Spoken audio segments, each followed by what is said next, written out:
வணக்கம். நேற்று புதிய மாண்புமிகு முதல்வராக பதவியேற்றிருக்கும் நடிகர் விஜய் அவர்களுக்கு என்னுடைய மனமார்ந்த வாழ்த்துக்கள். இன்று முக்கிய தலைவர்கள், முன்னாள் மாண்புமிகு முதல்வர் முத்துவேல் கருணாநிதி ஸ்டாலின் அவர்களையும், தலைவர் வைகோ அவர்களையும், அன்புமணி ராமதாஸ் போன்றவர்களையும் இல்லம் தேடி போய் சந்திச்சிருக்காரு முதல்வர் விஜய். தலைவர் ஸ்டாலின் அவர்களை சந்திக்கும் போது தலைவர் ஸ்டாலின் வெளியில வந்து அவரை அரவணைத்து கட்டி அழைத்து உள்ள போய் கைப்பிடிச்சு உள்ள போய் உட்கார வச்சு அவர்கிட்ட பேசி ஆலோசனை வழங்கியிருக்காரு. இந்த மாதிரி விஷயங்களை பார்க்கும்போது தமிழ்நாடு பாலிடிக்ஸ்ல இது ரொம்ப ஹெல்தியா, ரொம்ப சிவிலைஸ்டா, நாகரிகமான ஒரு அரசியலை வந்து இது ஒரு லிட்டில் ஹோப் வந்து கொடுக்குதுன்னு சொல்லணும்.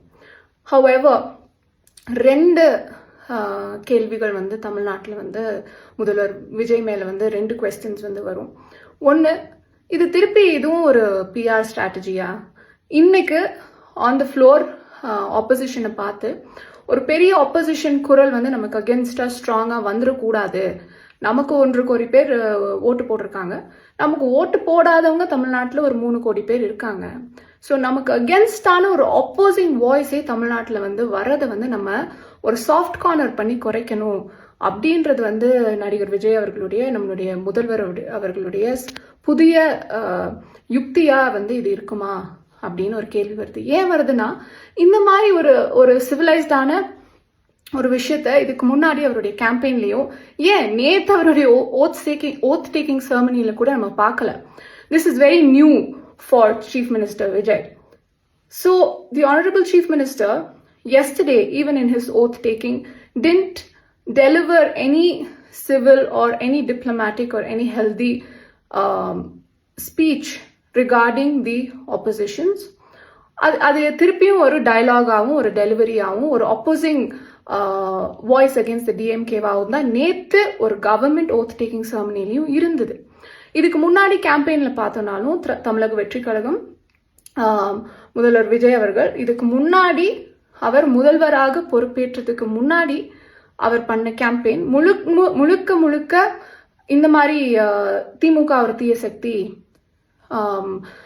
சிஎம் சார் நான் எங்க வீட்டில் இருப்பேன், இல்லைன்னா எங்க ஆஃபீஸ்ல இருப்பேன், இல்லை ஸ்டாலின் அங்கிள், இது போன்ற நாகரீகமற்ற டயலாக்ஸ்களாகவுமே இருந்தது. ஆனால் இன்று மாண்புமிகு முதல்வர் அவர்கள், நடிகர் விஜய் அவர்கள், இன்று அவருக்கு ஓட்டு போட்டவங்களுக்கும் நம்மள மாதிரி ஓட்டு போடாதவங்களுக்கும் முதல்வர். அது அவருக்கு புரியுதா என்பது தமிழகம் அவர் மீது வைக்கிற ஒரு டெஸ்ட். இந்த அரசியல் நாகரிகம் இன்றிருக்கு, நேத்து இல்லை. ஆனா நாளை தொடருமா? அவர்களுடைய பேச்சில், அவருடைய டயலாக்ல நாளைக்கு தொடருமா அப்படின்ற ஒரு பெரிய கேள்வி முதல்வர் அவர்கள் மீது, மாண்புமிகு chief minister, honourable chief minister மேல தமிழக மக்கள் வைப்பாங்க. அப்படி அது இல்லைன்னா தமிழக மக்களே வந்து சொல்லுவாங்க, CM bro, what bro, very wrong bro அப்படின்னு தமிழக மக்களை சொல்ல வச்சிடாதீங்க. நன்றி.